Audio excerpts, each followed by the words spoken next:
தற்போதைய செய்தியை பார்த்து கொண்டிருக்கிறோம். டாஸ்மாக் ஊழியரிடம் பணம் கேட்டு மிரட்டியதாக எழுந்த புகாரில் தற்போது நடவடிக்கை எடுக்கப்பட்டிருக்கிறது.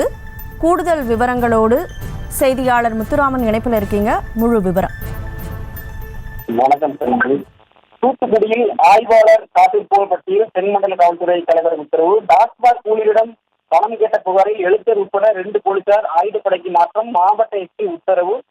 தூத்துக்குடி முத்தியாபுரம் காவல் நிலையத்தில் எழுத்தராக பணியாற்றி வந்த சிவகுமார் மற்றும் கம்ப்யூட்டர் பிரிவில் பணியாற்றி வந்த சந்தனகுமார் ஆகிய 2 பேரும் நகரில் உள்ள டாஸ்மாக் கடையில் சென்று அங்கு ஆய்வு மேற்கொண்டுள்ளனர். அப்போது அங்கு பணி செய்து வந்த பாரதி நகரை சேர்ந்த சேகர் என்பவரை முறைகேடாக மதுபானம் விற்றதாக கூறி அவர்களை காவல் நிலையத்துக்கு அழைத்து சென்று 30,000 பணம் கேட்டு மிரட்டியதாக கூறப்படுகிறது. இது தொடர்பாக குற்றம் சாட்டை தொடர்ந்து முத்தியாபுரம் காவல் நிலையத்தில் பணி செய்து வந்த எழுத்தர் சிவகுமார் மற்றும் கம்ப்யூட்டர் பிரிவில் பணி செய்து வந்த சந்தனகுமார் ஆகிய இருவரையும் ஆயுதப்படைக்கு மாற்றி மாவட்ட எஸ்பி பாலச்சரவன் உத்தரவிட்டுள்ளார்.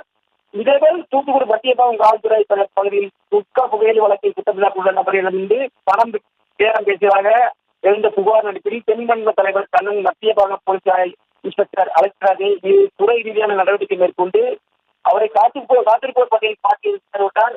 இந்த 2 சம்பவமும் தூத்துக்குடியில் பெரும் பரபரப்பை ஏற்படுத்தியுள்ளது. கனிமொழி, விவரங்களுக்கு நன்றி முத்துராமன்.